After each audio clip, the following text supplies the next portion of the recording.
आज यहाँ पर संस्कृत उत्सव का जो साप्ताहिक कार्यक्रम था उसका समापन हुआ है।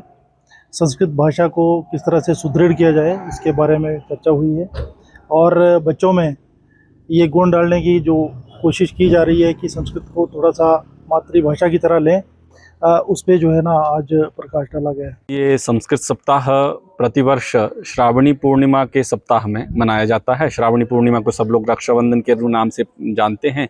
इस पर्व के 3 दिन पहले और 3 दिन बाद, रक्षाबंधन के 3 दिन पहले से लेकर के और 3 दिन बाद तक ये संस्कृत सप्ताह का आयोजन प्रतिवर्ष किया जाता है।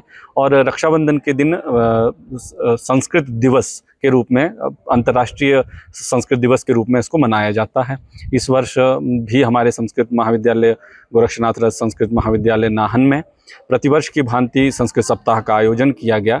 इस संस्कृत सप्ताह के दौरान प्रथम दिन से लेकर के विविध गतिविधियां संस्कृत प्रचार प्रसार की प्रतिदिन आयोजित की जाती रही और उनके समापन के रूप में आज संस्कृत सप्ताह के अंतिम दिवस संस्कृत सप्ताह महोत्सव के नाम से आज हमारे महाविद्यालय में ये आयोजित किया गया।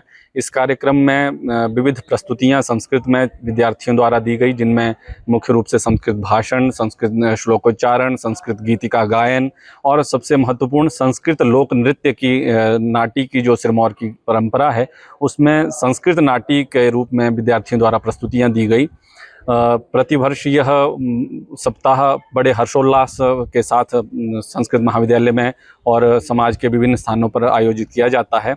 और इसकी सबसे बड़ी जो आज आयोजन के सबसे बड़ा जो मुख्य अंश है वो है संस्कृत शोभा यात्रा।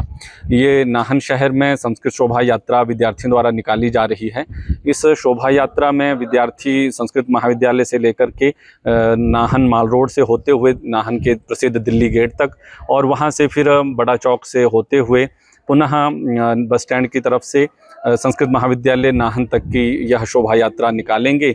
और इसमें जो स्लोगन हैं और जो उद्घोष इत्यादि हैं वो भी सब संस्कृत भाषा में ही विद्यार्थियों द्वारा तैयार किए गए हैं।